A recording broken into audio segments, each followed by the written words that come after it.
सलाम, नमस्ते, सत श्री अकाल आणि नमस्कार. मी आहे डॉक्टर दीप्ती वाघमारे. राजोद्धा टॉक्स या एका अमेझिंग शोमध्ये आज मी तुमच्यासमोर प्रेझेंट झालेली आहे. खरं तर हा जमाना ना रील्सचा आहे. 10 सेकंदांमध्ये 20 सेकंदांमध्ये you move to next reel. पण पुढचे काही मिनटं तुम्हाला माझं बोलणं ऐकूनही घ्यावं लागणार आहे आणि मला बघतही राहावं लागणार आहे. सो बिलकुल फॉरवर्ड करू नका हा व्हिडिओ, शेवटपर्यंत नक्की पहा. सो जसं मी स्वतःला इंट्रोड्यूस केलं, मी आहे डॉक्टर दीप्ती वाघमारे आणि ही डॉक्टर अशा वेशभूषेमध्ये नक्की इथे काय करते, शेवटपर्यंत बघत राहा आजचा हा व्हिडिओ. सो मी एक फिजिओथेरपिस्ट आहे. बऱ्याच जणांना फिजिओथेरपी ह्या प्रोफेशनविषयी किंवा या व्यवसायाविषयी ज्या काही शंका कुशंका असतील, आजच्या शेवटच्या व्हिडिओपर्यंत तुमच्या सगळ्या शंका डेफिनेटली दूर होतील. खरं तर म्हणतात ना की माणसाचं आयुष्य वेगवेगळ्या मोड्समधनं जातं. आज आपण माझ्याच ह्या छोट्याशा प्रवासाबद्दल ऐकूया अगदी शॉर्टमध्ये. मूव्हिंग अहेड मी फिजिओथेरपिस्ट कशी झाले तर माझी आई ही स्वतः एका मेडिकल प्रोफेशनमध्ये असल्यामुळे घरी पहिल्यापासूनच प्रेशर होतं की मेडिसिन किंवा मेडिकललाच जायचं आणि माझ्या वाट्याला आलं ते physiotherapy. To be very very frank, मला अजिबात फिजिओथेरपी किंवा फिजिओथेरपिस्ट बनण्यात रस नव्हता. पण एक आयुष्यात अशी एक छोटीशी घटना घडली आणि मला कळालं की yes, I can make some different in people's life. तर ती घटना अशी होती. माझ्या इंटर्नशिपच्या वेळेस मी अगदी बाकीच्या सगळ्या कॉलेजच्या मुलांसारख्या टंगळमंगळ करत घरी बसणं किंवा हॉस्टेलला बसणं आणि आज नको आपण करूयात, आज प्रॅक्टिस नको करूयात, आज OPDला नको जाऊयात, अशा मूडमध्ये मी होते. पण तेव्हाच मला आमच्या डिपार्टमेंटमधनं कॉल आला आणि आमचे एक सर होते, I hope he is watching that video. त्यांचं नाव होतं डॉक्टर वकार आणि त्यांनी मला सांगितलं, do you even take your profession seriously? एक पेशंट आहे आणि ती दुसऱ्या कोणाकडनंच ट्रीटमेंट घ्यायला तयार नाही आहे, तिला फक्त तूच हवी आहेस. And that's when I realize, okay, I have something special probably or whatever profession I am blessed with, I can make some different in people's life. So तुम्ही शिक्षक असा, तुम्ही पोलीस असा, तुम्ही डॉक्टर असा किंवा तुम्ही कुठच्याही प्रोफेशनमध्ये असा, मेक शुअर दॅट तुम्ही दुसऱ्यांच्या आयुष्यामध्ये काहीतरी बदल नक्की घडवाल.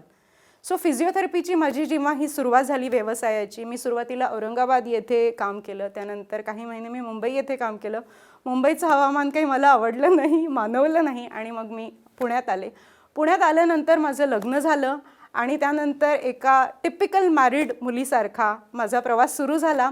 घरची सगळी कामं झेपत आपल्याला प्रोफेशन कसं बॅलन्स करायचं हे सगळं तुम्ही आणि माझ्यासोबत बघणाऱ्या कितीतरी महिला खूप सफलपणे हे सगळं झेपतायत, सफलपणे पेलवतायत. पण मला सुरुवातीला हे थोडंसं जड गेलं, परंतु माझ्या घरच्यांनी मला खूप छान साथ दिली. सो फिजिओथेरपी हे प्रोफेशन पुण्यामध्ये ऑलरेडी सॅच्युरेटेड आहे and by the time we started, literally आपण म्हणू शकतो ना, गल्ली बोळांमध्ये क्लिनिक्स निघाले होते. So I had to make my mark, I had to make something different. आणि मी माझी सुरुवात केली टिपिकल क्लिनिक्समध्ये न करता फिटनेस इंडस्ट्रीमध्ये. आणि फिटनेस इंडस्ट्रीमध्ये फिजिओथेरपीची कशी सुरुवात झाली हे आपण आता ऐकूया थोडक्यातच. तो खरं तर कसं म्हणतात ना की prevention is better than cure. पण प्रिव्हेन्शन हे फिजिओथेरपीमध्ये कसं करता येईल हे मी माझ्या जिममधल्या माझ्या क्लायंट्सना, माझ्या पेशंट्सला समजवलं.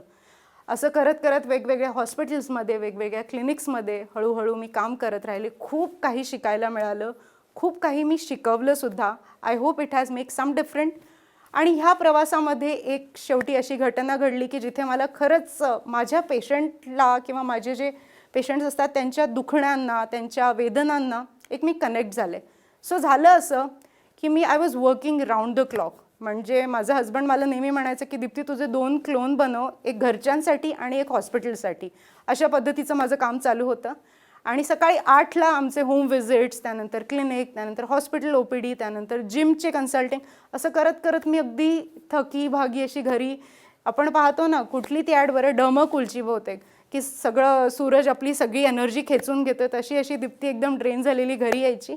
आणि हे बरेच महिने असंच चालू राहिलं. त्यात माझ्यामध्ये असा एक किडा होता, नवीन काहीतरी शिकायचं. सो अशाच एका स्पोर्ट्स ट्रेनिंगसाठी मी मुंबईला गेले होते. And while doing some exercise there I fell from a bar, जो आपण एक्सरसाइज बार म्हणतो, तिथून मी खाली पडले आणि मला प्रचंड वेदना होत होत्या बॅकमध्ये. मला आता वाटलं की काहीतरी मसल पुल असावा आणि मी होईल लगेच ठीक. आईस ॲप्लिकेशन केलं, थोडंसं रेली स्प्रे लावलं, फिजिओथेरपीची मॅजिक केली. Of course it work, but I continued with that course for next 3 days. आणि शिवनेरीमधून परत येताना मात्र मला कळालं, boss this is something really dangerous. मला उठता बसता येत नव्हतं. पुढचे काही दिवस मी अक्षरशः अंथरुणाला खिळून होते आणि तेव्हा मला कळालं की what my patients are going through, what we call pain. आम्ही फिजिओथेरपी असेसमेंट करताना त्यांना एक विचारतो, VAS स्केल म्हणून असतं, की 0 to 10मध्ये पेन किती आहे, आणि ते पटकन सांगू नाही शकत. तेव्हा आमची कधी कधी चिडचिड होते आणि तेव्हा मला एक ती संवेदना, ती कंपॅशन जाणवली की what is pain all about. काही महिन्यांसाठी म्हणू शकतो किंवा काही वीकसाठी मी खूप हताश झाले होते. I thought this is end of my career, कारण की माझ्या बॅकमध्ये अजिबात स्टेबिलिटी नव्हती. मला उठता बसता येत नव्हतं, सेन्सेशन्स नव्हते. तेव्हा पुण्यातले एक नामांकित ऑर्थोपेडिशियन डॉक्टर रोहित लुथरा यांच्यासोबत मी काम करत होते. त्यांनी आणि त्यांच्यासोबतच्या सगळ्या टीमने मला खूप छान साथ दिली आणि मी त्यातनं बाहेर पडले. ऑफकोर्स फिजिओथेरपी मी स्वतःवर अप्लाय केली आणि असं म्हणतात ना, you have to test your own medicine, तेही मला तेव्हाच कळालं. आणि ह्याच सगळ्या ह्याच्यामध्ये माझी मोबिलिटी परत आली आणि हळूहळू माझं कामाचं क्षेत्र पुन्हा वाढलं. ह्याच सगळ्या कठीण काळामध्ये माझ्या आयुष्यात एका नव्या व्यक्तीची एंट्री झाली. नाही, कोणी व्यक्ती नाही, माझ्या आयुष्यामध्ये पिलाटीस आलं. सो पिलाटीस म्हणजे नक्की काय, आता माझ्याकडनं ऐकूया. खरं तर माझ्या सगळ्या ज्या मैत्रिणी मला आज बघत असतील, माझे सगळे फ्रेंड्स मला बघत असतील, त्यांना माहिती आहे मी दिवसातनं 20 वेळा पिलाटीस हे नाव घेते. सो पिलाटीस ही संकल्पना एका एक्सरसाइज फॉर्ममधनं आलेली आहे. दुसऱ्या महायुद्धापासून हा एक्सरसाइज फॉर्म जगजाहीर आहे, पण आता आपल्या सगळ्या बॉलिवूड सेलिब्रिटीजनी त्याला खूप लोकप्रिय केलेलं आहे. सो पिलाटीस माझ्या आयुष्यात ह्याच्यासाठी आलं की जेव्हा मला कळालं की ओके, आता फिजिओथेरपीपेक्षाही मला अजून काही काही वेगवेगळ्या गोष्टी स्वतःसाठी करायला हव्या, so that I can give it to my patients. And that's when I became internationally certified Pilates trainer. And I am very very proud की मला माझ्या या छोट्याशा आयुष्यामध्ये खूप काही शिकायला मिळालं. Taking ahead my Pilates and physiotherapy journey, माझी प्रॅक्टिस, मी आता प्रायव्हेट प्रॅक्टिस सुरू केली आणि त्याच्यातही मला खूप खूप वेगवेगळे चॅलेंजेस आले. सगळ्यात पहिले मी अगदी छोटीशी आहे हाईटनी आणि काही वर्षापूर्वी मी अजून बारीक होते. तर हिला काय फिजिओथेरपी देता येणार आहे, हिला टुचकी मारली तर ही पळून जाणार, फुंकर मारली तर उडून जाणार, हे सगळं मी ऐकलं आहे. सो अक्षरशः मी जेव्हा 30शीत होते तेव्हा मी सांगायची की नाही, मी 38 इयर्सची आहे आणि मी असं मी कधी कधी काय म्हणतात थापा मारायचे की पेशंट्सने मला सिरियसली घ्यावं. पण तेव्हा मला माझ्या नवऱ्याने सांगितलं की Deepti, it's not about strength, it's about the technique that you do. आणि हे मी माझ्या कामातनं त्यांना समजवायला लागले आणि हळूहळू एक कंपॅशन माझ्या पेशंटसोबत माझी आली. आणि तुम्ही आजही बघू शकता गुगलवर किंवा वेगवेगळ्या प्लॅटफॉर्मवर माझ्या पेशंट्सनी मला फक्त रिव्ह्यू नाही तर त्यांचं एक मनोगत व्यक्त केलेलं आहे की फिजिओथेरपी किंवा ट्रीटमेंट तर सगळेच देतात, but you have to add your personal touch to it. तुमचा पेशंट तुमच्याकडे फक्त चालण्यासाठी किंवा पेनमधनं बाहेर येण्यासाठी नाही होते, त्याला एक तो कॉन्फिडन्स हवा. जे 30 मिनिट 40 मिनिट 1 तास तुम्ही त्यांच्यासोबत स्पेंड करता ते दिवसभर ते घरी घेऊन जातात. सो आज माझ्या बसलेल्या किंवा ऐकणाऱ्या सगळ्या पेशंटसाठी, माझ्या सगळ्या डॉक्टर मित्रमंडळींसाठी हेच आहे की यार, पैसे कमाने के लिए पूरी लाइफ पड़ी है, try and create some happiness, some bliss in people you are treating with. So treat with medicine, treat with physiotherapy or wonderful therapies we have over here. पण ते मनापासून करा आणि मी पण खूप कोणी मोठी नाही आहे. सो टेकिंग अहेड दिस जर्नी, मग मी माझा ब्रँड डेव्हलप केला. मला खूप साऱ्या व्यक्तींची ह्याच्यामध्ये साथ लाभली आणि खरंच त्यांचे ह्या छोट्याशा व्हिडिओमध्ये नाव घेणं खरंच अशक्य आहे. पण माझ्या घरच्यांची, स्पेशली माझ्या नवऱ्याची मला भयंकर साथ लाभली. आणि माझे वडील आता काही वर्षांपूर्वीच, अगदी 1.5 वर्षापूर्वीच कोविडने गेले. तेव्हासुद्धा मी अगदी खचून गेले होते because my dad has been my lifeline. माझी आई 2009मध्ये आम्हाला कॅन्सरमुळे सोडून गेली. She was also medical professional. त्यानंतर माझे वडीलच माझी आई, माझे वडीलच माझे भाऊ, माझे वडीलच माझी बहीण असं होतं. आणि त्यांनी मला असं सांगितलं होतं की no matter you fall 100 times, तू 101व्या वेळी तुला ती गोष्ट येणार आहे आणि तू करत राहा. People will take you seriously when you will take yourself seriously. आणि हे करणं खूप खूप अवघड आहे. ट्रस्ट मी आजही चुकते, मी आजही रडते. पण थँकफुली माझ्या अवतीभोवतीची ही जी माणसं आहेत त्यांनी मला खूप साथ दिलेली आहे. सो माझ्या ब्रँडचं नाव आहे रिमोड फिट. रिमोड हे नाव ॲक्च्युली माझे दोन्ही पेरेंट जे माझ्यासोबत अनफॉर्च्युनेटली आता नाही आहेत, रेबेका आणि प्रमोद, यांच्या नावाचं कॉम्बिनेशन आहे. आणि मला खरंच या ब्रँडला कमर्शियली नाही, पण मला खरंच या ब्रँडला इतकं पुढे न्यायचं आहे की if people know about me, they should know about Remod Fit. आणि रिमोड फिटचं नाव जिथे जिथे येईल तिथे तिथे लोकांना फक्त प्रगती नाही दिसली पाहिजे, लोकांना कंपॅशन दिसली पाहिजे. So I am going to treat my all patients with compassion. Moving ahead, आता असं म्हणतात ना की प्रत्येक स्त्रीच्या मागे किंवा एका पुरुषाच्या मागे एक स्त्री खंबीरपणे उभी असते. माझा नवरा माझ्या मागे नाही, माझ्यासोबत उभा राहिला आणि मी प्रचंड इमोशनल व्यक्ती आहे. काही झालं की रडणारी, कोसळून जाणारी. त्याने मला असं म्हणतात ना बॅकबोनसारखं होल्ड करून ठेवलं आणि I am very very very thankful that अशी एक व्यक्ती माझ्या आयुष्यात आहे आणि माझं प्रेम मला एवढं सपोर्ट करतं आहे. आणि असं म्हणतात ना सच्चा प्यार हमेशा एक ही बार होता है, पण मला हे प्रेम परत एकदा झालं अजिबात नाही. माझं एकच लग्न झालेलं आहे. हे प्रेम कसं झालं तर पहिल्यापासून ना मला कवितांची, वक्तृत्वाची खूप आवड होती. छोटे छोटे ड्रामा, नाटकं ह्याच्यामधनं मी भाग घेतला होता. परंतु एकदा करिअर सुरू झाल्यानंतर हे कुठेतरी मागे राहिलं. परंतु असं म्हणू शकतो कोविडमध्ये बऱ्याच लोकांना लॉस झाला, बऱ्याच लोकांचे बिझनेस बंद पडले. बऱ्याच जणांनी, अक्षरशः माझ्या घरातही बऱ्याच जणांनी त्यांचे लव्ड वन्सला दे लॉस दॅम. पण एक गोष्ट झाली की आपण जरी प्रॅक्टिकली, फिजिकली एकमेकांच्या दूर असलो, परंतु आपण ऑनलाईन एकमेकांच्या जवळ आलो. सो जिथे मी फिजिओथेरपी फक्त पुण्यातल्या लोकांना देऊ शकत होते, आता मी न्यूझीलंड किंवा माझे आता ऑस्ट्रेलियामधले सुद्धा पेशंट्स आहेत. पण ह्या दुसऱ्या प्रेमाबद्दल मी बोलते ते नक्की काय आहे ऐकायचं आहे. So basically I actually ventured in to professional anchoring. आणि सुरुवातीला ते अजिबात प्रोफेशनल नव्हतं. It was just out of passion.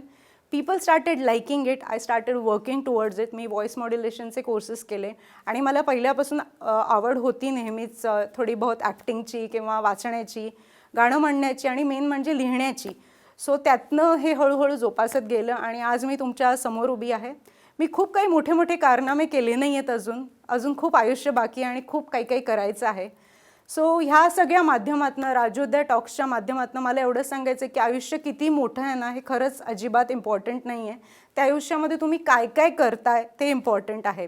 एका प्रत्येक फुलाला ना एकच पाकळी नसते, हजारो पाकळ्या असतात. 10 पाकळ्या, 20 पाकळ्या. त्या पाकळ्या म्हणजे तुमचे सद्गुण आहेत, तुमचे व्हर्च्यूज आहेत. सो तुमच्याकडे वाईट जे असेल ना, keep it to yourself आणि वेगवेगळ्या गोष्टी शिकण्याचा प्रयत्न करा. आणि असं अजिबात म्हणू नका की हे मला जमणार नाही. तुम्ही ट्राय तर करून बघा, ते डेफिनेटली जमेल. पहिल्यांदा नाही, दुसऱ्यांदा नाही, तिसऱ्यांदा नाही, कधी ना कधी डेफिनेटली जमेल. ह्या आयुष्यामधनं आपल्याला काय शिकायला मिळालं आहे की एकतर कोविड जेव्हा झालं ना तेव्हा कळालं की आयुष्य खूपच जास्त फ्रजाईल आहे आणि कल क्या होगा म्हणण्यापेक्षा आता 10 मिनिटांनी काय होईल हे सांगता येत नाही. कोविडच्या काळामध्ये जेव्हा आम्ही PPE किट घालून पेशंटसोबत काम करायचो तेव्हा बरेच लोक म्हणायचे सोडून दे हे काम, काय जीवावर बेतणारं काम आहे. But I am very blessed that God has chosen me to do this. आणि मी खरंच कोणाचं तरी लाईफ बेटर बनवू शकते. जिथे एखादा पेशंट कंटिन्युअसली लाईंग डाऊन पोझिशनमध्ये आहे, मी त्याचं SpO2 म्हणजेच ऑक्सिजन सॅच्युरेशन वाढवू शकते. एखाद्या अपंग पेशंटला चालण्यासाठी प्रयत्न करू शकते. एखाद्या गुडघेदुखी असणाऱ्या आजींना मी दिलासा देऊ शकते की तुम्ही बऱ्या व्हाल. ह्याच्यापेक्षा मोठं वरदान नाही आहे. आणि सगळ्या कोविड योद्धांना माझं इथे सलाम आहे आणि त्यांच्यामुळे आज आपण इथे आहोत, मी इथे आहे आणि खरंच खूप खूप कृतकृत्य वाटतं आहे. आणि ह्या ज्या माझ्या दुसऱ्या प्रेमाबद्दल मी बोलत होते ते म्हणजे अँकरिंग. खरंच खूप काही बघायला मिळालं, खूप वेगवेगळ्या गोष्टी शिकायला मिळाल्या. स्वतःबद्दल जे मला थोडीशी लाजरी बुजरेपणा होता तो पूर्णपणे निघून गेला.